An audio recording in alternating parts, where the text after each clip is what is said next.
গল্পের শুরুতে আমরা কিছু লোককে দেখি যাদের ভীষণভাবে নির্যাতন করা হচ্ছে। একজন লোক তাদের শরীরে ফুটন্ত জল ঢেলে দেয়, যার কারণে তাদের চামড়া ঝলসে যায়।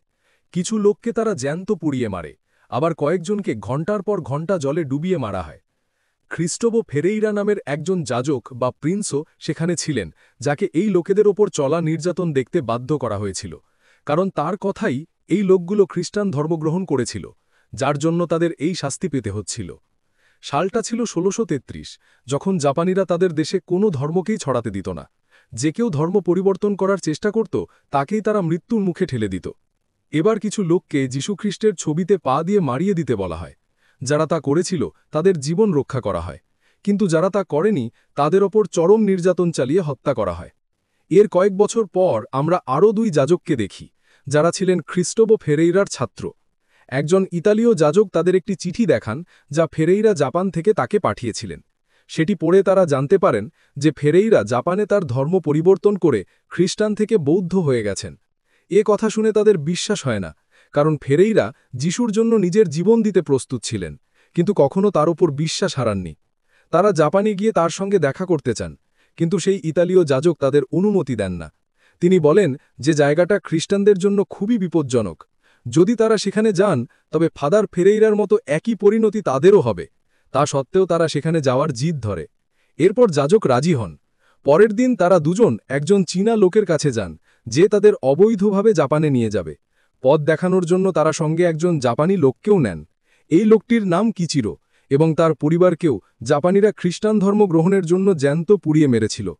কয়েকদিনের সফরের পর তারা ৩ জন জাপানে পৌঁছান। এরপর কিচিরো সাবধানে জলে নামে এবং তাদের চুপচাপ তাকে অনুসরণ করতে বলে। তার পিছু পিছু চলতে চলতে হঠাৎ কিচিরো কোথাও যেন অদৃশ্য হয়ে যায়। তারা ভাবে যে সে তাদের ধোঁকা দিয়েছে, কিন্তু তা ছিল না। কিছুক্ষণ পর কিছু জাপানি লোক মশাল হাতে তাদের কাছে আসে এবং জানায় যে তারা জাপানে আছেন। তারা বলে যে এই জায়গা আপনাদের জন্য নিরাপদ নয়, আমাদের এখান থেকে বেরিয়ে যেতে হবে, তার আগে যেন ওরা আমাদের দেখতে না পায়। এরপর সেবাস্তিও এবং ফ্রান্সিসকো চুপচাপ তাদের অনুসরণ করতে থাকে। একজন বৃদ্ধ লোক তাদের জানান যে এখন এখানে আগের চেয়ে অনেক বেশি খ্রিস্টানকে মারা হচ্ছে, তাই তাদের লুকিয়ে থাকতে হয়। তাদের মনে হয় যে যিশু তাদের প্রার্থনা শুনেছেন, তাই এই যাজকদের তাদের সাহায্যের জন্য পাঠিয়েছেন। তাদের মধ্যে একজন, যার নাম সেবাস্টিও, দেখেন যে এই লোকগুলো খুব ভীত। সে জিজ্ঞাসা করে যে এত বড় বিপদের মধ্যেও আপনারা কিভাবে এখনও যিশুকে নিজেদের ভেতরে বাঁচিয়ে রেখেছেন। জবাবে গ্রামবাসীরা তাকে জানায় যে তারা লুকিয়ে লুকিয়ে প্রার্থনা করে এবং তাদের আসার আগে যিশু সম্পর্কিত সবকিছু লুকিয়ে রাখে। যেমন তারা যিশুর একটি ছবি একটি মাদুরের নিচে লুকিয়ে রেখেছিল। সেবাস্টিও জানতে পারেন যে এখানে খ্রিস্টানের খবর দিলে ১০০টি রৌপ্য মুদ্রা এবং কোনো যাজকের খবর দিলে ৩০০টি রৌপ্য মুদ্রা পুরস্কার দেওয়া হয়। সেবাস্টিও বলেন, আমাদের অন্যান্য গ্রামেও যেতে হবে, তাদেরও জানা দরকার যে আমরা এখানে আছি। তিনি তাদের কাছে ফাদার ফেরেরার সম্পর্কেও জিজ্ঞাসা করেন, কিন্তু গ্রামের কেউ তার সম্পর্কে কিছু জানত না। পরের দিন গ্রামবাসীরা তাদের দুজনকে একটি ঝুপড়িতে নিয়ে যায়, যেখানে একটি গোপন কুঠুরি ছিল। তারা সেবাস্টিও এবং ফ্রান্সিসকোকে জানায় যে যখন আমরা দরজায় ২ বার টোকা দেব, তখনই কেবল দরজা খুলবেন। এছাড়া বাইরে যাই ঘটুক না কেন, আপনারা বাইরে আসবেন না। এবার সেবাস্টিও এবং ফ্রান্সিসকো বহু দিন ধরে ভেতরেই লুকিয়ে থাকেন। ধীরে ধীরে ফ্রান্সিসকোর ধৈর্য ভেঙে যেতে থাকে। সে রাগের সঙ্গে বলে যে এই লোকগুলো কতটা ভীত, ভয় তাদের ভেতরে ভেতরে শেষ করে দিয়েছে। আর আমরা এটাও জানি না যে ফেরেরা বেঁচে আছেন কিনা। এখানে কেউ তার নাম পর্যন্ত শোনেনি।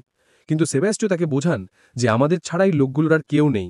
যদি আমরা এদের পাশে না দাঁড়াই, তবে এই লোকগুলো যিশুর উপর তাদের বিশ্বাস হারাবে। সে কিচিরোকে নাগাসাকিতে পাঠিয়ে ফেরেইরার খোঁজ নিতে বলে, কিন্তু ফ্রান্সিসকো তাকে বলে, আমরা ওই মাতালকে বিশ্বাস করতে পারি না। সে তো আমাদের এখানে আনার পর আর একবারও দেখা দেয়নি। এভাবে তাদের লুকিয়ে থাকতে থাকতে অনেক দিন কেটে যায়। একদিন ফ্রান্সিসকো বিরক্ত হয়ে বাইরে বেরিয়ে আসে এবং তারা দুজন খোলা আকাশের নিচে শুয়ে পড়ে। যখন তারা রোদ পোহাচ্ছিল, তখনই ফ্রান্সিসকোর নজর কিছু লোকের ওপর পড়ে, যারা তাদের দেখে ফেলেছিল। এরপর তারা দৌড়ে সঙ্গে সঙ্গে ভেতরে লুকিয়ে যায় এবং ভয়ে সারা দিন বাইরে আসে না। সন্ধ্যায় তারা বাইরে থেকে কিছু লোকের আওয়াজ শুনতে পায়, যারা তাদের বাইরে আসতে বলছিল, কিন্তু ওই লোকগুলো এখনও দরজায় টোকা দিয়ে সংকেত দেয়নি, যে কারণে ২ যাজক বাইরে আসেন না। এবার সেবাস্টিওর মনে হল, হতে পারে তারা অন্য গ্রাম থেকে এসেছে। তাই ফ্রান্সিসকোর বারণ সত্ত্বেও সে বাইরে বেরিয়ে যায় এবং তাদের ফিরে যাওয়ার আগে আটকে দেয়। তারা দেখে যে তাদের আসলেই সাহায্যের প্রয়োজন ছিল। সেবাস্টিও তাদের থালা পড়া পায়ে মলম লাগান এবং তাদের নিরাপত্তার জন্য ঈশ্বরের কাছে প্রার্থনা করেন। তারা জানায় যে কিচিরোর কাছ থেকে তারা তাদের সম্পর্কে জানতে পেরেছেন, সেও তাদের মতো খ্রিস্টান। সেবাস্টিও এবং ফ্রান্সিসকো ভাবতেন যে কিচিরো খ্রিস্টান নয়, কিন্তু তারা তাদের জানায় যে এমনটা নয়। ৮ বছর আগে সেও খ্রিস্টান ছিল, তার পুরো পরিবারকে এখানকার লোকেরা ধরে ফেলে এবং সবার সামনে যিশুর অপমান করতে বলে। সবার প্রথমে কিচিরোই যিশুর ছবিতে পা রেখে নিজের প্রাণ বাঁচায়, কিন্তু তার স্ত্রী সহ তার পুরো পরিবার এমনটা করেনি, যে কারণে তাদের তার চোখের সামনেই জ্যান্ত পুড়িয়ে দেওয়া হয়। এইসব জেনে যাজকদের কিচিরোর জন্য খুব খারাপ লাগে। তারা পরের দিন প্রতিটি গ্রামে গিয়ে অন্য খ্রিস্টানদেরও সাহস জোগাতে চেয়েছিলেন, কিন্তু তারা বর্তমানে যে গ্রামে ছিলেন সেই গ্রামের প্রধান মুকিচি তাদের সেখানে যেতে বারণ করেন। তিনি বলেন যে সেখানে আপনাদের প্রাণের ঝুঁকি আছে। তবু সেবাস্টিও সেখানে যাওয়ার সিদ্ধান্ত নেয় এবং ফ্রান্সিসকো তাদের সাহস জোগানোর জন্য সেখানেই থেকে যান। পরের দিন সেবাস্টিও তাদের গ্রামে যায়, যেখানে কিচিরাও তার সঙ্গে দেখা করে।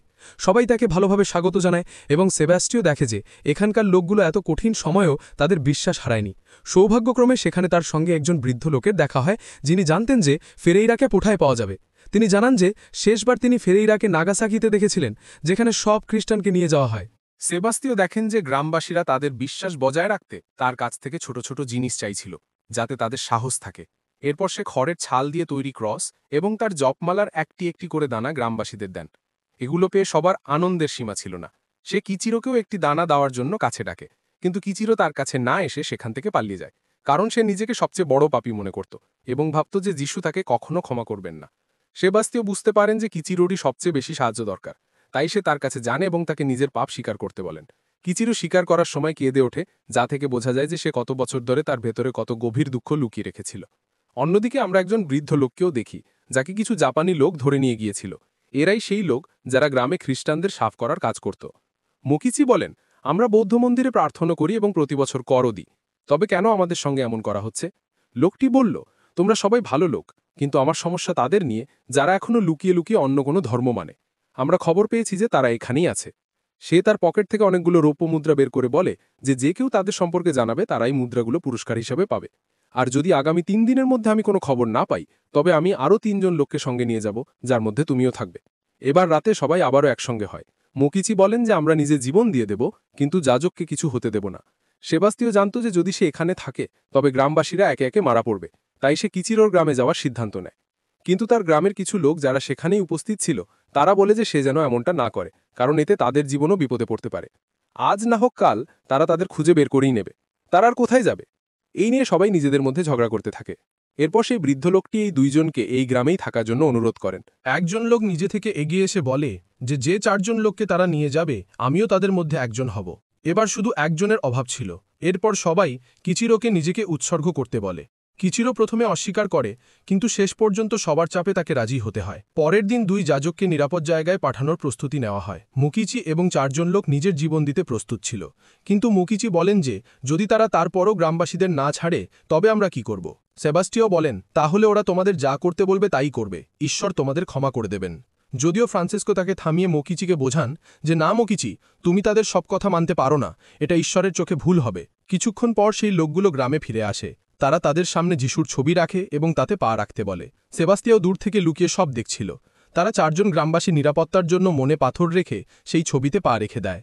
যদিও এতটুকুই তাদের জন্য যথেষ্ট ছিল না।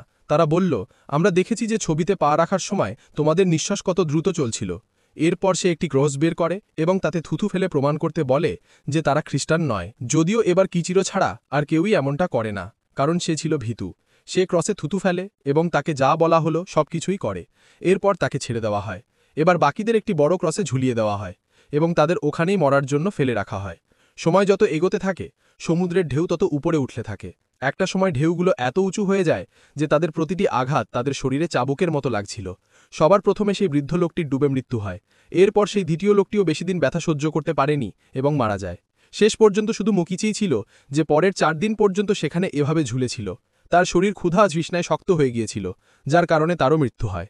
তারা যেন খ্রিস্টান ধর্ম অনুযায়ী অন্ত্যেষ্টিক্রিয়া করতে না পারে, তাই তারা তার দেহ পুড়িয়ে ফেলে। আর এই সব সেবাস্টিয়াও এবং ফ্রান্সিসকো নিজের চোখে দেখছিল। সেবাস্টিয়াওর জন্য এটা বেঁচে থেকেই নরকের অভিজ্ঞতা করার মতো ছিল। তাকে বলা হয়েছিল যে মানুষের মৃত্যু কখনো বৃথা যায় না, যিশু মৃতদের প্রার্থনা অবশ্যই শোনেন।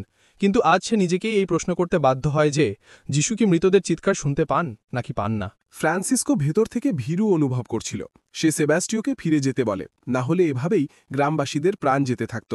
কিন্তু সেবাস্টিও ফাদার ফেরেইরাকে খুঁজে পাওয়ার পরই কেবল এখান থেকে ফিরে যাওয়ার সিদ্ধান্ত নেয়। এবার তারা দুজন আলাদা হয়ে যায়। এরপর সেবাস্টিও একা কিচিরোর গ্রামে যায়। সেখানে পৌঁছে সে দেখে যে ওই লোকগুলো এই গ্রামটিকে পুড়িয়ে দিয়েছে এবং এখন এখানে কেউ থাকে না। সে সবাইকে খুঁজে বের করার অনেক চেষ্টা করে, কিন্তু কাউকেই পায় না। শেষ পর্যন্ত ক্লান্ত হয়ে সেবাস্টিও সেখানেই ঘুমিয়ে পড়ে। পরের দিন সকালে যখন তার ঘুম ভাঙে, তখন সে তার সামনে আগুন জ্বলতে দেখে। হাঁটতে হাঁটতে সে মাথা ঘুরে পড়ে যায়। এরপর কিচিরো তাকে তোলে এবং তাকে তার সঙ্গে গ্রাম থেকে দূরে একটি নিরাপদ জায়গায় নিয়ে যায়। সে সেবাস্টিওকে কিছু খাবার দেয়, কিন্তু সেবাস্টিও ঈশ্বরের অপমানকারী কিচিরোর হাত থেকে এক টুকরোও খেতে চায় না। কিচিরো তাকে সেখান থেকে চলে যেতে বলে, কারণ এখানে তার প্রাণের ঝুঁকি ছিল। যদিও সেবাস্টিও তার কথা শোনে না এবং তার যাত্রাপথে এগিয়ে যেতে থাকে। শীঘ্রই তৃষ্ণার কারণে তার মাথা ঘোরা শুরু হয়। কিচিরো তার জন্য জল আনতে যায়, কিন্তু যখন সে জল নিয়ে ফিরে আসে তখন সব জল ফেলে দেয়। কাছেই একটি নদী ছিল। সে সেবাস্টিওকে সেই নদীর কাছে নিয়ে যায়, যেখানে সেবাস্টিও অনেকটা জল পান করে। যখন সে জলে নিজের মুখ দেখে, তখন নিজের অবস্থা দেখে পাগলের মতো হাসতে থাকে। শীঘ্রই আমরা জানতে পারি যে কিচিরো আবারও সেবাস্টিওকে ধোঁকা দিয়েছে, কারণ জাপানি লোকগুলো তাকে চারদিক থেকে ঘিরে ফেলে। তাকে নিয়ে যাওয়ার সময় তারা কিচিরোকে রৌপ্যমুদ্রা দেয়, কিন্তু কিচিরো এখনও এমন নাটক করে যেন সে কিছুই জানে না। এবার সেবাস্টিওকে ধরা পড়া লোকেদের মধ্যে বসানো হয়। তাদের মুখ দেখে সেবাস্টিও রাগের সঙ্গে জিজ্ঞাসা করে, তোমরা এত শান্ত কেন? কিন্তু তারা তার প্রশ্নের কোনো উত্তর দেয় না, কারণ তারা ভাবত যে যদি তারা ঈশ্বরের জন্য ত্যাগ করে তবে স্বর্গ পাবে। শীঘ্রই সেখানে ইনোকিও আসে, যিনি ছিলেন তাদের নেতা। তিনি সেবাস্টিওকে ছেড়ে সবাইকে সেখান থেকে নিয়ে যেতে বলেন। তিনি বলেন, আমরা তোমাদের ঘৃণা করি না, শুধু জেনে নাও যে জাপানে তোমাদের যিশুর কোনো জায়গা নেই। আমরা তোমাকেও ছেড়ে দেব, শুধু তুমি মেনে নাও যে ঈশ্বর বলে কিছু নেই। সেবাস্টিও নিজের জীবন দিতে পারত, কিন্তু এমনটা কখনো করত না। এই কথা ইনোকিও খুব ভালো করেই জানতেন। তাই তিনি বলেন, আমরা আমাদের আগের ভুলগুলো থেকে অনেক কিছু শিখেছি। তোমাদের মেরে ফেললে তোমাদের বিশ্বাস আরও মজবুত হয়। তবে যদি তুমি একজন ভালো যাজক হও, তবে তোমার এই অসহায়দের প্রতি দয়া হওয়া উচিত। তোমাদের অহংকারের কারণে এদের কত কষ্ট সহ্য করতে হচ্ছে। সেবাস্টিওকে একটি খাঁচায় ভরে দেওয়া হয়, যেখানে একজন লোক তার সঙ্গে দেখা করতে আসে। এই লোকটির নাম আসান। সে সেবাস্টিওর জন্য অনুবাদকের কাজ করার কথা ছিল। সে সেবাস্টিওকে বলে যে তুমি তোমার ধর্ম ত্যাগ করো, না হলে এই লোকগুলো তোমাকে উল্টো ঝুলিয়ে তোমার শরীর থেকে প্রতি ফোঁটা রক্ত নিংড়ে নেবে। কথার প্রসঙ্গে সে ফেরেইডার কথা উল্লেখ করে, যাকে একইভাবে নির্যাতন করা হয়েছিল, কিন্তু তিনি নিজের ধর্ম ত্যাগ করেন এবং এখন তার এখানে নিজের একটি পরিবার আছে। এরপর সেবাস্টিওকে বেঁধে গ্রামে ঘোরানো হয়, যেখানে লোকেরা তার উপর পাথর ছোড়ে এবং তাকে গালিগালাজ করে। এরপর তাদের সবাইকে ইনোকিওর কাছে আনা হয়। তারা সেবাস্টিওকে এখানে আসার সাহসে খুব মুগ্ধ হয়েছিল এবং চাইনি যে সে আরও কষ্ট পাক। তারা বলে যে তোমরা যে ধর্মের শিক্ষা দাও তা হয়তো পর্তুগাল ও স্পেনে সত্য বলে মানা হয়, কিন্তু আমরা তোমাদের ধর্মকে ভালোভাবে অধ্যয়ন করেছি এবং এই সিদ্ধান্তে পৌঁছেছি যে জাপানে এই ধর্মের কোনো কাজ নেই। ঠিক যেমন একটি গাছ একটি দেশের মাটিতে জন্মায়, সেখানেই ফুল ফল দেয়, কিন্তু যদি তাকে অন্য দেশের মাটিতে লাগানো হয় তবে তা শুকিয়ে যায়। ঠিক তেমনই তোমাদের ধর্মই জাপানে বেঁচে থাকতে পারবে না। যদিও সেবাস্টিও তাদের সঙ্গে একমত ছিল না। সে বলে যে এখানে আগে 3 লাখেরও বেশি খ্রিস্টান ছিল, কিন্তু তোমরা তাদের মেরেছ, নির্যাতন করেছ এবং জোর করে ধর্মান্তরিত করেছ। এবার ইনোকিও তার সঙ্গে আর তর্ক করতে চান না। এরপর তারা তাকে আবার খাঁচায় ভরে দেয়। একদিন কিচিরো তার সঙ্গে দেখা করতে আসে। সে বলে যে সে টাকার জন্য তাদের ধোঁকা দেয়নি, কিন্তু প্রহরীরা তাকে মারে এবং তাকেও বন্দী করে দেয়। ভেতরে সব বন্দী যাজককে বোঝায় যে এই লোকটিকে বিশ্বাস করবেন না, এ আমাদের গুপ্তচারী করতে এসেছে। কিন্তু এত কিছুর পরও সেবাস্টিও কিচিরোকে ক্ষমা করে দেয়। পরের দিন কিছু খ্রিস্টানকে বাইরে বের করা হয় এবং তাদের যিশুর ছবিতে পা রাখতে বলা হয়। সবাই ভীত ছিল, কিন্তু তবুও কেউ যিশুর অপমান করেনি। এরপর প্রহরীরা একজন লোকের মাথা কেটে দেয় এবং তাকে সেখানেই কবর দেওয়া হয়। এরপর তারা আরেকজন লোককে বাইরে বের করে, যাকে তারা সপ্তাহ ধরে নির্যাতন করছিল। এই লোকটি সঙ্গে সঙ্গে যিশুর ওপর পা রেখে দেয়, যার পর তাকে ছেড়ে দেওয়া হয়। সন্ধ্যায় সেবাস্টিওকে আরও একবার ইনোকিওর সামনে আনা হয়। ইনোকিও তাকে এমন একজন লোকের গল্প শোনান, যার 4 জন স্ত্রী ছিল। তিনি বলেন যে এই 4 জনই খুব সুন্দরী ছিল, কিন্তু তবুও তারা নিজেদের মধ্যে খুব ঝগড়া করত। একদিন সেই লোকটি বিরক্ত হয়ে তাদের 4 জনকেই নিজের প্রাসাদ থেকে বাইরে বের করে দেয়, যার পর তার জীবনে শান্তি ও সুখ ফিরে আসে। তিনি সেবাস্টিওর পরামর্শ চেয়ে জিজ্ঞাসা করেন যে তোমার মতে সেই লোকটি সঠিক কাজ করেছিল কিনা। জবাবে সেবাস্টিও বলে যে সে সঠিক কাজ করেছিল, নিঃসন্দেহে সে একজন বুদ্ধিমান লোক ছিল। ইনোকিও বলেন, এবার সেই লোকটিকে তুমি জাপান মনে করো, আর সেই 4 জন স্ত্রীকে ইংল্যান্ড, স্পেন, হল্যান্ড এবং পর্তুগাল। যদি আমরা এই দেশগুলোকে একেবারে সেই ঝগড়াটে স্ত্রীদের মতো এখান থেকে তাড়াতে চাই, তবে এতে কি ভুল আছে? 4 জন একসঙ্গে থাকলে শুধু ধ্বংসই আসবে। জাপানে বাইরে থেকে আসা লোকেদের জন্য কোনো জায়গা নেই। এবার পরের দিন সেবাস্টিও দেখে যে তারা খ্রিস্টান মেয়েদের জোর করে নিজেদের সঙ্গে নিয়ে যাচ্ছে। কিছুক্ষণ পর তাকেও সঙ্গে যেতে বলা হয়। এরপর তাকে সমুদ্রের ধারে আনা হয়, যেখানে তারা তাকে কিছু দেখাতে চেয়েছিল। কিছুক্ষণ পর সেবাস্টিও ফ্রান্সিসকোকে দেখতে পায়, যাদের ওই লোকগুলো ধরেছিল।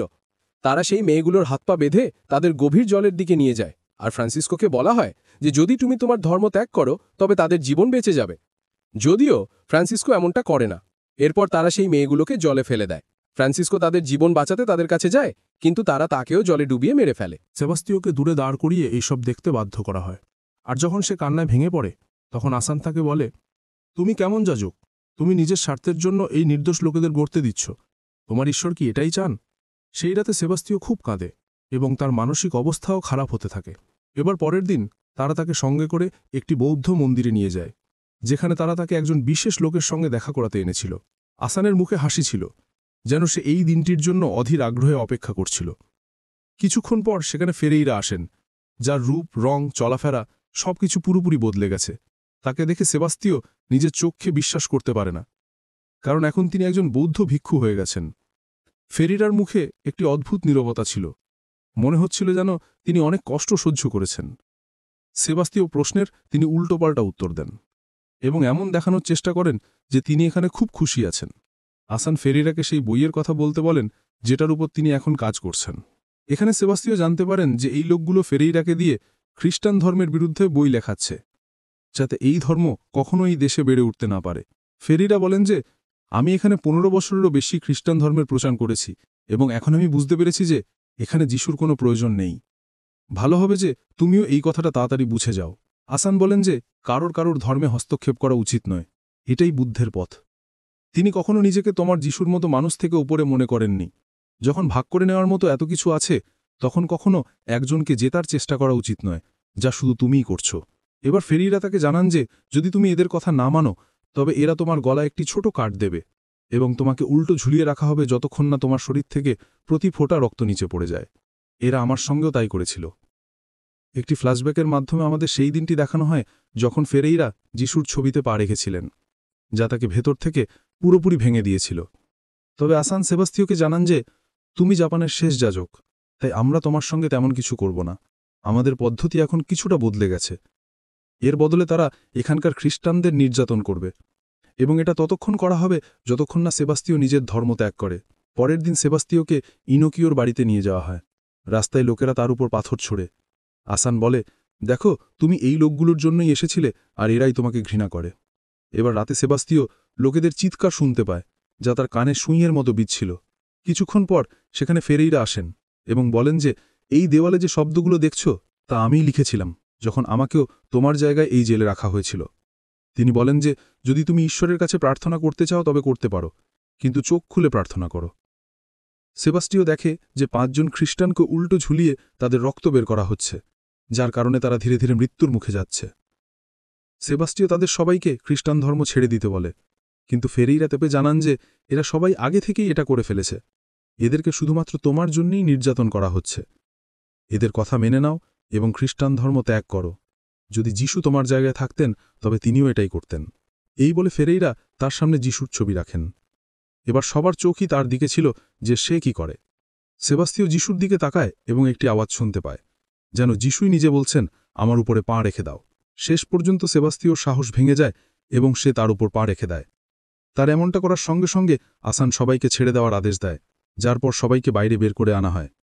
এবার আমরা সেবাস্তিওকে দেখি, যিনি একজন বৌদ্ধ ভিক্ষুর রূপ ধারণ করেছেন। বাচ্চারা তাকে নিয়ে ঠাট্টা তামাশা করে, কিন্তু এখন তার কিছুই অনুভব করা বন্ধ হয়ে গিয়েছিল। সে জাপানে আসার শেষ যাজক ছিল, যার পর চার্চ পরের 250 বছর পর্যন্ত জাপানে কোনো যাজককে পাঠায়নি। সেবাস্টিওর কাজ ছিল বাইরে থেকে আসা যে কোনো ধর্মীয়, বিশেষ করে খ্রিস্টান ধর্ম সম্পর্কিত জিনিসপত্র দেশে ঢুকতে না দেওয়া। জাপানে শুধু ডাচ এবং ইউরোপীয়দেরই বাণিজ্য করার অনুমতি ছিল।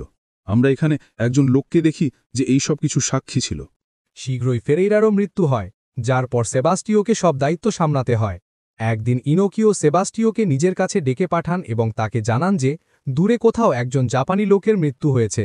তার একজন স্ত্রী, একটি ছেলে এবং একজন দাসী আছে। আজ থেকে তুমি জাপানে তার নাম এবং তার পরিচয় নিয়ে থাকবে, আর তার স্ত্রী এখন তোমার স্ত্রী। তিনি এও জানান যে আমরা গ্রামে কিছু খ্রিস্টানকে ছেড়ে দিয়েছি যাতে তোমার ভালো লাগে। এভাবে বছর কেটে যায় এবং সেবাস্টিও এখন বৃদ্ধ হয়ে গেছেন।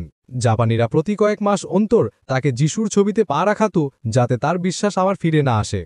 আমরা কিচিরোকে দেখি যে এখনও পর্যন্ত সেবাস্টিওর সঙ্গ ছাড়েনি, যদিও একদিন সে নিজের কাছে একটি ধর্মীয় ছবি রাখার সময় ধরা পড়ে, যার পর তাকে আর কখনো দেখা যায়নি। 1662 সালে সেবাস্টিওরও মৃত্যু হয় এবং বলা হয় যে তার মৃত্যুতে তার স্ত্রীর চোখ থেকে এক ফোঁটা জলও পড়েনি। একজন লোক যে কখনো সেবাস্টিও ছিল সে শেষ পর্যন্ত সেই রূপেই ঢলে যায় যেমনটা তারা তাকে দেখতে চেয়েছিল। শেষ পর্যন্ত সেবাস্টিওর দেহের বৌদ্ধ রীতি অনুযায়ী ভালোভাবে অন্ত্যেষ্টিক্রিয়া করা হয়। আমরা তার হাতে একটি ক্রস দেখি যা সে বছরের পর বছর ধরে সবার কাছ থেকে লুকিয়ে রেখেছিল। সেটা তারই সঙ্গে জ্বলে একটি রহস্য হয়ে যায়। এর সঙ্গেই এই সত্য ঘটনাটি এখানেই শেষ হয়। আশা করি আপনাদের এই সিনেমাটি পছন্দ হয়েছে। দেখার জন্যে ধন্যবাদ। পরেরটিতে দেখা হবে।